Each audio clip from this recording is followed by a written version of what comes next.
Hi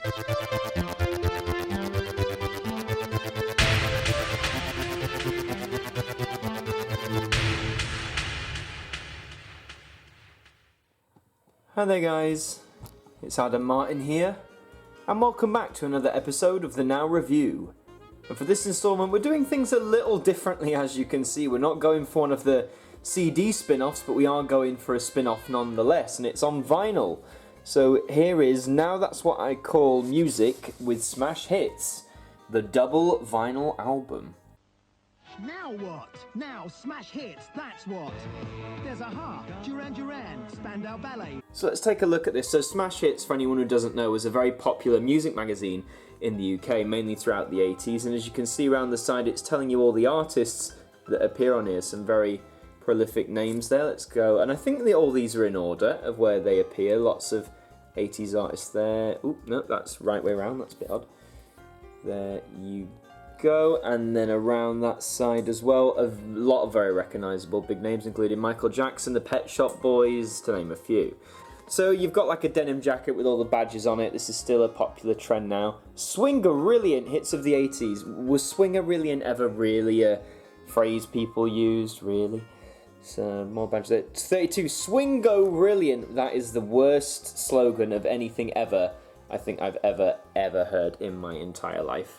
But of course, what is an album without its track list? So 32 smash hits from 1980 to 1987, which is when this was released. I'm surprised they didn't sort of save this for the end of the decade, but anyway. So we're starting from 1987. I like how it tells you its highest chart position. That's quite nice. Kira Skipcart, Terence Trent at Derby, Mel and Kim, Respectable, a number one there. Hue and Cry, Labour of Love, 5-star, Rain or Shine, Pet Shop Boys, West End Girls, a number one for them, of course, their first number one. House Martins with Happy Hour, and Simply Red with Holding Back the Years. That's good. So I think this is 1987 to 85 in a way, because yeah, West End Girls was 85. Record 1 Side 2 kicks off with Aha, Take On Me, and then you've got You Spin Me Right Round, a number one. There Must Be an Angel, which was number one. Everybody Wants to Rule the World, Tears for Fears. Wake Me Up Before You Go by Wham, that was number one. Small Town Boy by the Bronski Beat, Master and Servant by Depeche Mode, and George Michael with Careless Whisper, also a number one. So this one is more 1985 to 1983, I believe is when Careless Whisper came out. Record 2 Side 1. You've got a lot of number ones. Spandau Ballet with True, UB40 with Red Red Wine, Thompson Twins, Hold Me Now, The Curve, The Love Cats at 7, Dexy's Midnight Runners at 1, Look of Love by ABC at number 4, Do You Really Want to Hurt Me by The Culture Club at 1, and Save a Prayer by Duran Duran at position 2. So that is 1983 to 1982, I think. Yeah, because then record 2 Side 2 is Under Pressure, Queen and David Bowie number 1, Michael Jackson, One Day in Your Life. Of course, it was never going to be a CBS record, but you know, it did hit number 1 in the UK, would you believe it or not, way back in 1981.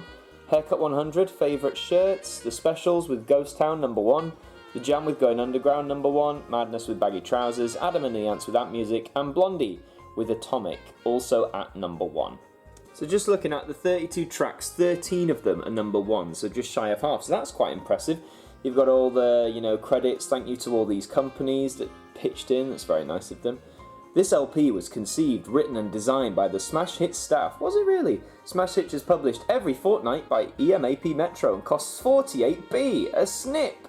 Remember, 48p back in those days was probably worth a lot more now.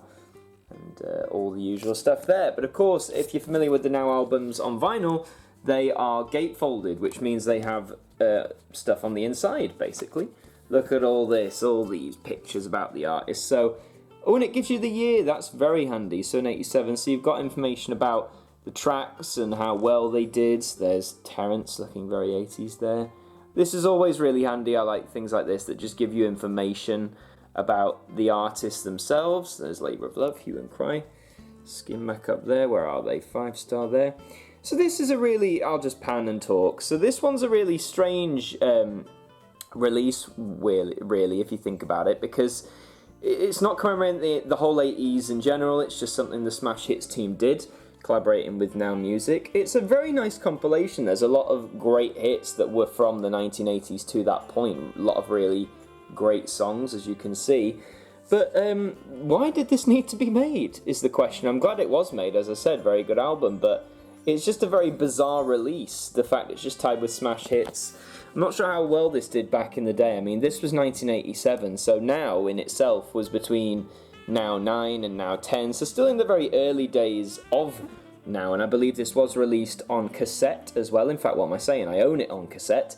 I think it was released on CD. Whether or not it had all 32 tracks, that would have to be double checked, I think, only because in the early days of Now, when they released them on CD, it never tended to be the full soundtracks. It'd be like a selection, like 15 or something like that.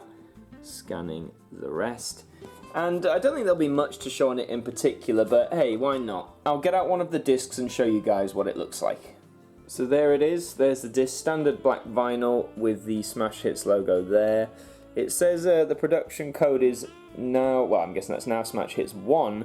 So maybe they were going to do more of these, I don't know, but to my knowledge and to the record going knowledge, this is the only collaboration album that Now did with Smash Hits.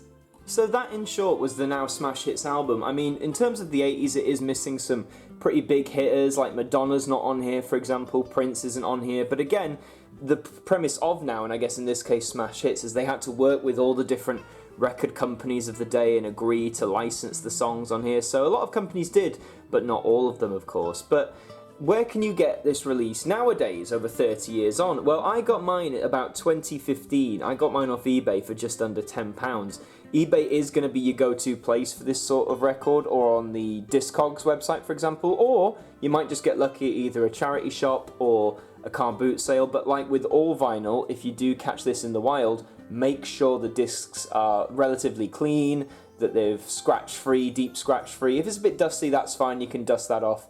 But always make sure if you see it in person, check those discs. If you're buying it online, make sure the condition is stated as like very good or very good plus or near mint. If you're not sure, if it's not clear, always message the seller before buying so they can tell you, ask them for pictures, you are entitled to do that, just because you don't want to spend money on a record that ultimately is in very bad condition.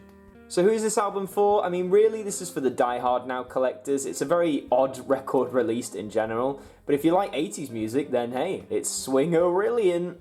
And that's all for this installment of the Now Review. Thank you very much for watching. If you enjoyed the video, please leave a like, leave your comments down below, share it around with your friends, subscribe to the channel if you're new, and until the next one, I will see you guys next time. The Pet Shop Boys and many more, all on the doublest double album ever. 32 smash hits. Now that's what I call music.